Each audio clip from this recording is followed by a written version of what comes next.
नमस्कार दोस्तों, आपका स्वागत डार्क स्टोरीज में। दोस्तों, आज की स्टोरी राजस्थान के रहने वाले एक शख्स की है जिनका नाम गंगाराम है, जो कि पेशे एक ट्रक ड्राइवर है। दोस्तों, कहानी बेहद डरावनी है, तो इसे अंत तक जरूर सुने। तो चलिए दोस्तों, आज की स्टोरी शुरू करते हैं उन्हीं के पॉइंट ऑफ व्यू से। मेरा नाम गंगाराम है। मैं राजस्थान का रहने वाला हूं और पेशे से ट्रक ड्राइवर हूं। ट्रक चलाना मेरा पेशा ही नहीं, मेरी पहचान भी है।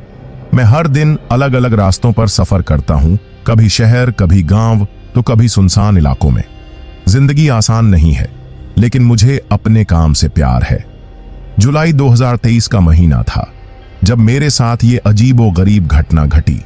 उस दिन शाम को मेरे मालिक कैलाश जी का फोन आया। वो बोले, गंगाराम, एक नया काम आया है, 15 दिनों का कॉन्ट्रैक्ट है और पैसा अच्छा मिलेगा। उनकी आवाज से लग रहा था कि काम थोड़ा हटकर है।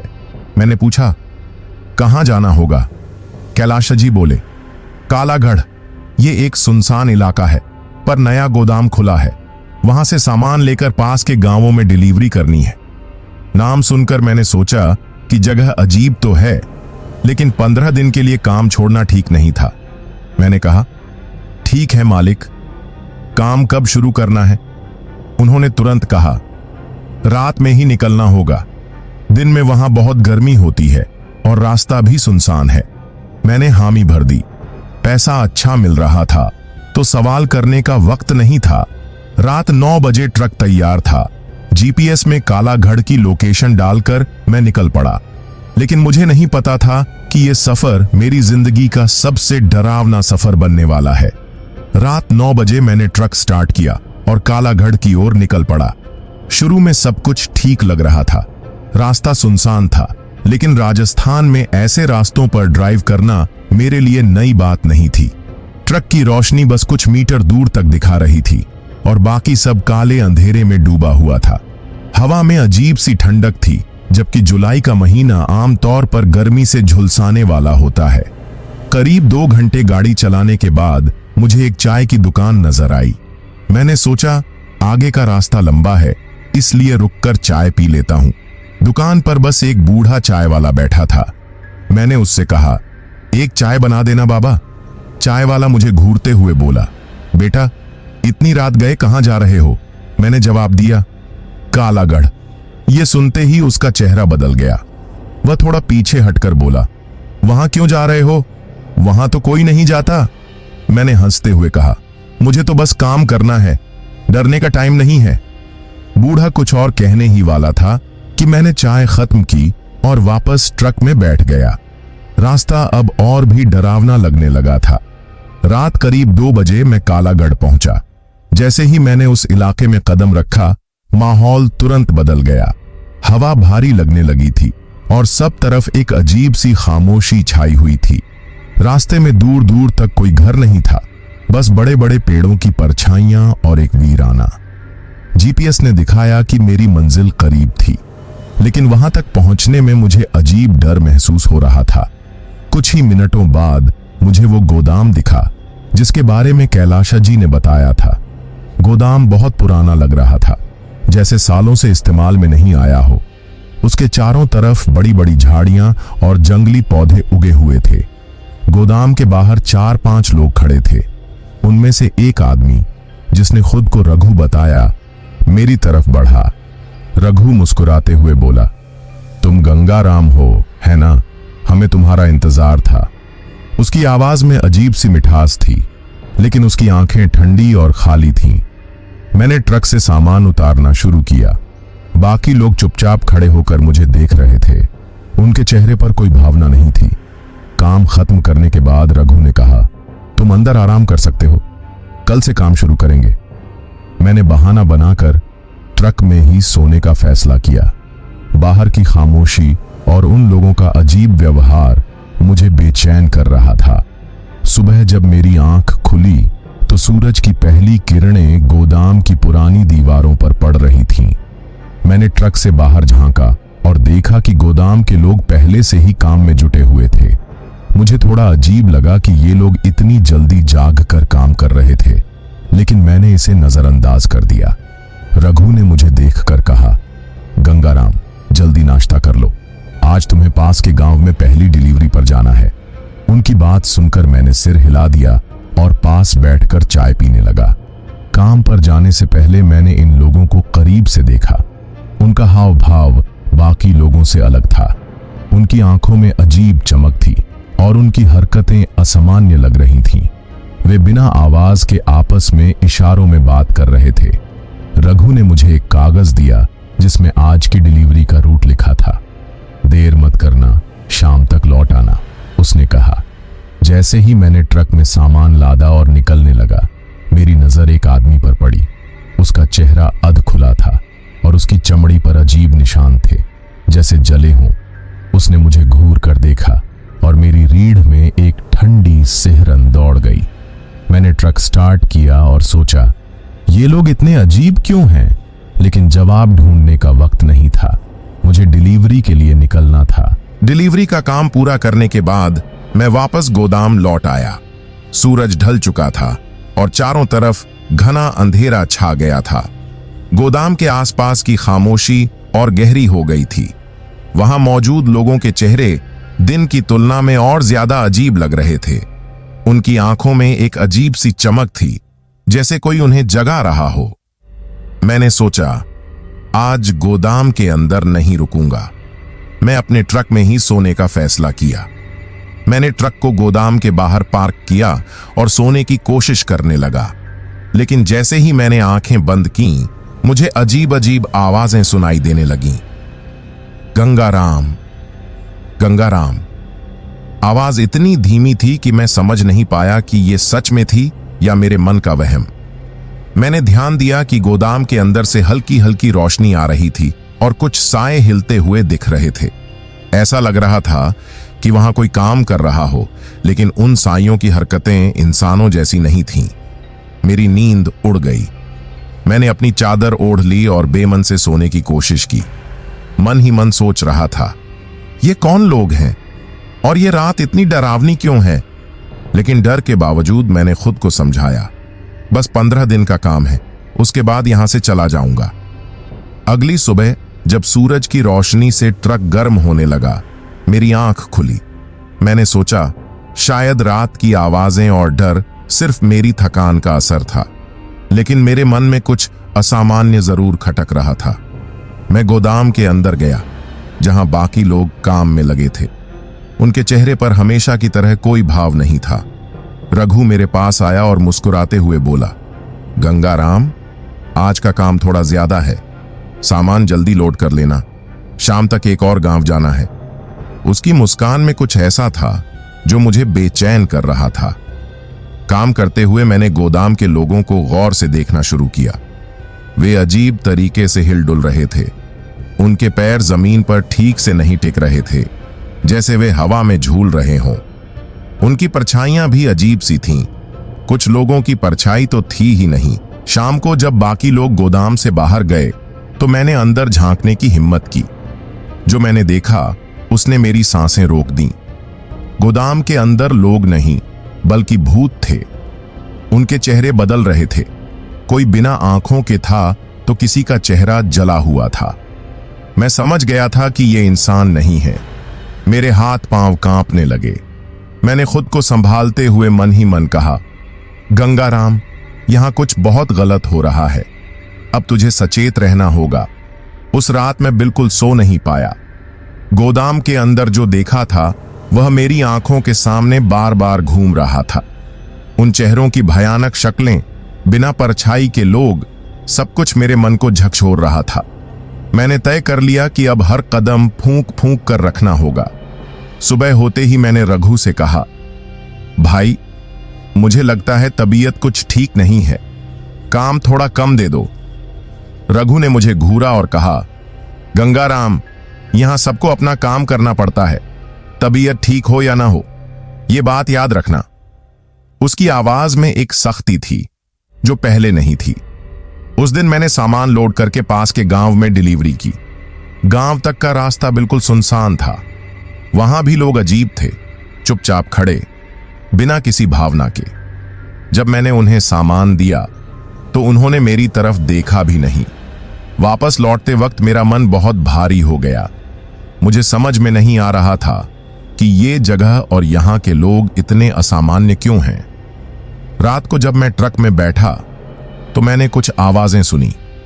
ऐसा लग रहा था जैसे कोई मेरे ट्रक के पास घूम रहा हो। मैंने हिम्मत जुटाकर बाहर झांका, लेकिन वहां कोई नहीं था। डर अब मेरी हड्डियों में घुस चुका था। मैंने मन ही मन कहा, गंगाराम, कुछ बड़ा गड़बड़ है, अब संभलना पड़ेगा। उस रात मैं किसी तरह खुद को शांत करके ट्रक में लेटा, लेकिन नींद मेरी आंखों से कोसों दूर थी। हर तरफ अजीब सी खामोशी थी, हवा भी जैसे ठहर गई थी। तभी मुझे गोदाम के अंदर से हल्की हल्की आवाजें सुनाई देने लगीं। मैंने खिड़की से झांका। गोदाम के अंदर रोशनी चमक रही थी। अंदर कुछ लोग इकट्ठा थे। मैंने सोचा, आखिर इतनी रात को ये क्या कर रहे हैं। मेरी जिज्ञासा बढ़ने लगी और मैंने हिम्मत करके ट्रक से बाहर कदम रखा। धीरे धीरे चलते हुए मैं गोदाम के पास पहुंचा और खिड़की से झांककर अंदर देखा। जो मैंने देखा उसने मेरी रूह कंपा दी। रघु और बाकी लोग एक गोल घेरे में खड़े थे। उनके बीच में एक बड़ा सा दीपक जल रहा था। रघु कुछ अजीब सा मंत्र जप रहा था। उसकी आवाज गूंज रही थी और बाकी लोग बिना पलक झपकाए उसे देख रहे थे। अचानक रघु का चेहरा बदलने लगा। उसकी आंखें काली हो गईं और उसकी त्वचा पर जलने के निशान साफ दिखाई देने लगे। वह अब इंसान नहीं लग रहा था। मैंने घबराकर पीछे हटने की कोशिश की, लेकिन मेरा पैर एक पत्थर से टकरा गया और आवाज हो गई। रघु ने तुरंत मेरी तरफ देखा। उसकी काली आंखें मुझ पर गड़ गईं। मैं कांपते हुए ट्रक की तरफ भागा और अंदर जाकर खुद को बंद कर लिया। उस पल मुझे समझ आ गया, रघु इंसान नहीं था, वह कुछ और ही था। उस रात के बाद मैं गोदाम से और भी दूर रहने लगा। मैंने महसूस किया कि ये लोग, जिन्हें मैंने पहले इंसान समझा था, वास्तव में भूत थे। रघु और बाकी लोग हर रात अजीब अजीब मंत्र जपते थे और उनकी हरकतें अब और ज्यादा डरावनी लगने लगी थीं। साधु की बातें मुझे याद आईं। उसने बताया था कि रघु एक तांत्रिक था जिसने अपने लालच के लिए गांव को बर्बाद कर दिया था। अब वो इन्हीं भूतों को आदेश देकर अपनी शक्तियों को और बढ़ाने की कोशिश कर रहा था। उस दिन जब रघु ने मुझसे कहा कि उसे मेरी मदद चाहिए, मैंने साफ मना कर दिया। तुम्हारी मदद मुझे नहीं चाहिए, मैंने उससे कहा। मैं यहां से जा रहा हूं। रघु ने मुझे एक अजीब सी नजर से घूरा और कहा, अगर तुम यहां से जाओगे तो हम तुम्हें जाने नहीं देंगे। उसकी आवाज में कोई हिचकिचाहट नहीं थी। मैं डरते डरते अपने ट्रक में बैठा और मन ही मन भगवान को याद किया। मुझे समझ आ गया था कि अब मुझे इन भूतों से लड़ना होगा। अगर मुझे यहां से बचकर निकलना है तो मेरी हिम्मत और विश्वास ही मेरी सबसे बड़ी ताकत होगी। अब मेरे सामने सिर्फ एक ही रास्ता था, इनसे सामना करना, वरना ये मुझे कभी भी यहां से जाने नहीं देंगे। रात आई और डर मेरे अंदर और गहरा हो गया। उस दिन रघु का इरादा साफ था। वह मुझसे सीधे तौर पर कह रहा था कि अगर मैं वहां से जाना चाहता हूं तो उसे हर हालत में हराना होगा। लेकिन समस्या यह थी कि उसकी ताकत और उसकी चालें मुझे अब भी अंधेरे में डाल रही थीं। मैंने अपने ट्रक के अंदर अपनी तलाशी ली। वहां कुछ धार्मिक किताबें और पुराने मंत्र थे जो मेरे दादाजी मुझसे कहा करते थे। मैंने उन्हें निकालकर पढ़ना शुरू किया और उन्हें मेरे साथ रखने का निश्चय किया। मुझे भरोसा था कि मेरे पास अब एक हथियार है, मेरी श्रद्धा और विश्वास। उस रात जब बाकी सभी सो रहे थे, मैंने बाहर जाकर गोदाम को चारों तरफ से घेरा। मेरे मन में डर था, लेकिन साथ ही एक नई ऊर्जा भी महसूस हो रही थी। मैंने अपने दिमाग को साफ किया और खुद से कहा, गंगाराम, ये तुम्हारी आखिरी रात है यहां। कल अगर मुझे जीना है तो इनसे लड़ना ही पड़ेगा। रात के सन्नाटे में मैंने अपने दिल से ईश्वर का नाम लिया और इन भूतों से लड़ने का संकल्प लिया। मुझे यकीन था कि मुझे अपनी हिम्मत से ही इस मुसीबत से बाहर निकलना होगा। रात के अंधेरे में मैंने अपनी सारी हिम्मत एकत्रित की और गोदाम में घुसने का मन बनाया। हर कदम मुझे डराते हुए लग रहा था, लेकिन मेरे अंदर एक अजीब सा आत्मविश्वास भी था।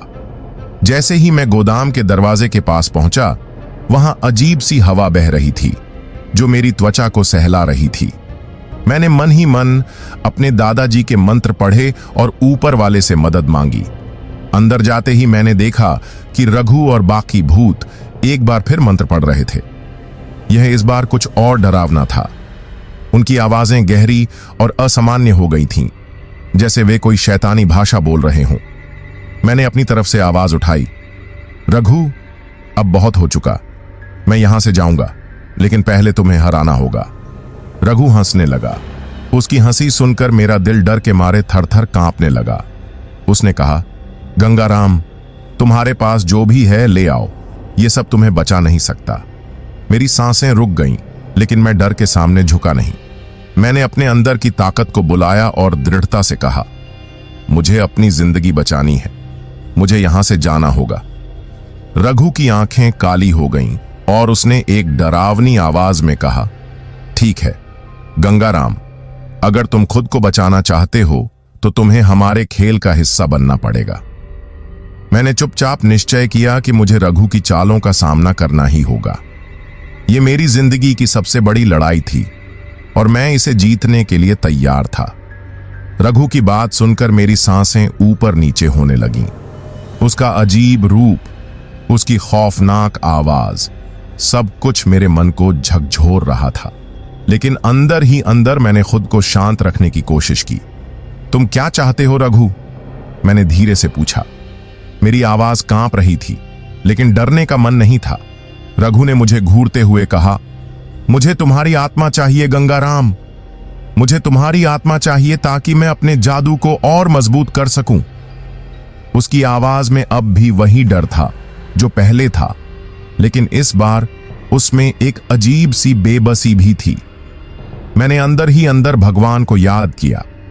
मेरे दिल में विश्वास था कि मेरी हिम्मत मुझे बचा लेगी। मुझे अपनी आत्मा नहीं देनी है, मैंने दृढ़ता से कहा। मैं अपनी जिंदगी खुद जीना चाहता हूं।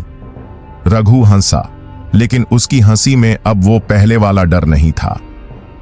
तुम क्या समझते हो गंगाराम? तुम्हारी हिम्मत तुम्हें बचा नहीं सकती, लेकिन मुझे यकीन था कि अगर मुझे जीतना है तो मुझे डर को पार करना होगा। मैं एक बार फिर अपने दादाजी के मंत्र पढ़ने लगा और जोर से बोला, रघु, तुम मेरे डर से ज्यादा ताकतवर नहीं हो। मैं यहां से जाऊंगा। उसकी आंखें काली हो गईं और उसके पास एक अजीब सी ऊर्जा नजर आई, लेकिन इस बार मेरी हिम्मत ने उसे कमजोर किया। वह चिल्लाया, तुम देखोगे गंगाराम, और फिर अचानक गायब हो गया। रघु का अचानक गायब हो जाना मेरे लिए एक आश्चर्य था। मुझे लगा कि अब मैं इस डरावनी जगह से मुक्त हो जाऊंगा, लेकिन फिर भी एक अजीब सा डर अंदर तक समा गया था। मैंने तुरंत अपने ट्रक की तरफ भागा और उसे स्टार्ट किया, लेकिन जैसे ही मैंने ट्रक स्टार्ट किया, उसने अचानक बंद हो गया। मुझे समझ में नहीं आया कि ऐसा क्यों हुआ। फिर मैंने देखा कि गोदाम के दरवाजे की तरफ अजीब सी ऊर्जा उठ रही थी, जैसे कोई बिजली का प्रवाह हो। मैंने मन ही मन सोचा, गंगाराम, अब जो होना है वो होगा, और मैंने गोदाम के अंदर जाने का मन बनाया। अंदर जाते ही मेरी नजर रघु पर पड़ी। वह फिर से अपनी पुरानी जगह पर खड़ा था, लेकिन उसकी आंखें और ज्यादा डरावनी लग रही थीं। उसके चारों तरफ एक अंधेरी सी रोशनी थी। गंगाराम, अब तू नहीं बच सकता, उसने कहा। उसकी आवाज में एक गहरी बौखलाहट थी, लेकिन मैंने उसे नजरअंदाज किया और आगे बढ़ते हुए कहा, मैं यहां से जाना चाहता हूं। रघु, तुम्हारी ताकत मेरी हार का कारण नहीं बनेगी। रघु की आंखें आग की तरह जल रही थीं, लेकिन इस बार वह चुप रहा। शायद उसे मेरी हिम्मत ने हिला दिया था। वह कुछ देर तक मुझे घूरता रहा और फिर अचानक मुझसे दूर हट गया। जाओ गंगाराम, अब यहां से जाओ और मेरी दुनिया से दूर रहो, उसने कहा, और फिर वह अचानक गायब हो गया। ये मेरे लिए जैसे एक चमत्कार था। मैं तुरंत बाहर निकल आया और ट्रक स्टार्ट किया। बिना पलटकर देखे मैंने वहां से निकलने का निश्चय किया। मुझे अपनी जिंदगी अब किसी भी कीमत पर। गोदाम से बाहर निकलते ही मैंने देखा कि रात अब भी काली और शांत थी। मेरी सांसें तेज चल रही थीं। डर अब भी मेरे अंदर था, लेकिन मैंने खुद को शांत करने की कोशिश की। ट्रक स्टार्ट करने से पहले मैंने एक गहरी सांस ली और ऊपर वाले को धन्यवाद दिया कि मैं यहां से जीवित बच गया। जैसे ही मैं गांव की सीमा से बाहर निकलने वाला था, एक डरावनी आवाज मेरे कानों में गूंजी, गंगाराम, यह अब खत्म नहीं हुआ है, हम कभी नहीं छोड़ेंगे। मैंने तेजी से ट्रक बढ़ाया और अपने रास्ते पर चल पड़ा। अब मुझे यकीन था कि रघु और उसके साथी सिर्फ डराने की कोशिश कर रहे थे, लेकिन मैं समझ गया था कि उनका असली प्रभाव मेरी आत्मा पर था। रास्ते में मैंने गांव वालों को देखा जो मुझे अजीब निगाहों से देख रहे थे। जैसे ही मैंने उनकी तरफ देखा, वे तुरंत घबराकर अंदर चले गए। मुझे समझ में आ गया कि इन लोगों ने भी रघु के जादू का असर झेला था। मैं तेजी से अपने शहर वापस आ गया और वहां पहुंचते ही मुझे राहत की सांस मिली। मेरे मन में एक ही ख्याल था, कभी वापस उस डरावनी जगह नहीं जाना। मैंने अपनी हिम्मत से रघु और उसके भूतों को हराया था, लेकिन उनकी छाया अब भी मेरे साथ थी। जब मैं अपने घर पहुंचा तो पहली बार में मुझे एहसास हुआ कि मैं अब सच में सुरक्षित हूं। मैंने अपने परिवार के साथ समय बिताया और अपनी कहानियों को साझा किया। उन्होंने मुझे समझाया कि मुझे यह सब भुलाना चाहिए और नए सिरे से जीवन शुरू करना चाहिए। लेकिन मेरे मन में अब भी सवाल थे, रघु और उसके भूत कहाँ गए? क्या वे सच में चले गए या कहीं छुप गए थे? मेरी समझ में नहीं आया कि मैंने उनका अंत कैसे किया। मैंने अपनी पुरानी धार्मिक किताबें निकालीं और उन मंत्रों को पढ़ा जो मेरे दादाजी ने मुझे सिखाए थे। उनकी शक्ति और विश्वास ही थी जिसने मुझे उस भयावह जगह से बाहर निकालने में मदद की थी। धीरे धीरे मैं अपने डर को भूलने लगा, लेकिन कभी कभी मुझे रघु की आवाजें सुनाई देती थीं, जैसे वह मुझे फिर से चुनौती दे रहा हो। मैंने समझ लिया कि रघु का असली उद्देश्य सिर्फ मुझे डराना था, और अब जब मैं उसकी मानसिकता से बाहर आ गया हूं, तो वह मुझे नहीं हरा सकेगा। अब मैं फिर से जीने के लिए तैयार हूं, लेकिन इस बार मैं सतर्क रहूंगा। मेरे लिए यह अनुभव एक सबक था, कभी भी अंधेरे के सामने हार न माने। अपनी हिम्मत और विश्वास ही सबसे बड़ा हथियार है। रघु और उसके भूतों से छुटकारा पाने के बाद मैंने यह सोचने में बहुत समय बिताया कि क्या उन्होंने सच में हार मान ली थी या वे अभी भी कहीं आसपास छुपे थे। मेरी खामोश रातें अब भी उनके डरावने साए को लेकर परेशान करती थीं। मैंने मन को शांत करने के लिए और अधिक धार्मिक किताबें पढ़नी शुरू की और साधु से मिलने गया, जिसने मुझे पहली बार उस गांव के बारे में चेतावनी दी थी। उसने मुझे सलाह दी कि मुझे अपने भीतर की शक्ति को समझना होगा और उसे मजबूत करना होगा। साधु ने कहा, गंगाराम, डर से जीतने का सबसे बड़ा तरीका यह है कि तुम अपने मन को साफ रखो और कभी भी अंधेरे से हार न मानो। उसने मुझे कुछ विशेष प्रार्थनाएं और मंत्र दिए जो मेरी आत्मा को स्थिर रखने में मदद कर सकते थे। इस बार मैं अपनी यात्रा के लिए बेहतर तरीके से तैयार था। मुझे पता था कि अगर रघु या उसकी ताकतें फिर से वापसी करती हैं, तो मुझे दृढ़ता से सामना करना होगा। मैंने खुद को मजबूत करने का संकल्प लिया ताकि मुझे कभी भी इस तरह की स्थिति का सामना न करना पड़े। अब मैं जानता था कि मेरे अंदर जो ताकत थी वही मेरी सबसे बड़ी सुरक्षा थी, और अगर रघु या उसके भूत फिर से लौटे तो मैं उनसे कहीं ज्यादा मजबूत और तैयार होता। कुछ हफ्ते बीत गए और मुझे लगा कि रघु और उसके भूतों का खतरा अब दूर हो गया है। लेकिन एक दिन जब मैं घर लौट रहा था, मुझे फिर से वही डरावनी आवाजें सुनाई दी। यह रात के अंधेरे में सुनाई दे रहा था और मेरी आत्मा फिर से कांपने लगी। मैंने अपने दिल को शांत करने की कोशिश की और मन ही मन अपने दादाजी के मंत्र पढ़े, लेकिन इस बार यह आवाज और भी डरावनी थी, जैसे वह मुझे चुनौती दे रही हो। सूरज ढलने के बाद मैंने आसपास के गांव वालों से पूछा कि क्या उन्होंने कुछ अजीब देखा या सुना है। सभी ने एक ही जवाब दिया, वे भी वही आवाजें सुनते थे जैसे रघु वापस लौट आया हो। यह सुनकर मैं चिंतित हो गया। क्या रघु सच में नहीं हार मान रहा था, या वह अब भी अपनी शक्ति को पुनर्जीवित करने की कोशिश कर रहा था? मैंने फिर से साधु से मिलने का निर्णय लिया ताकि वह मुझे और सलाह दे सके।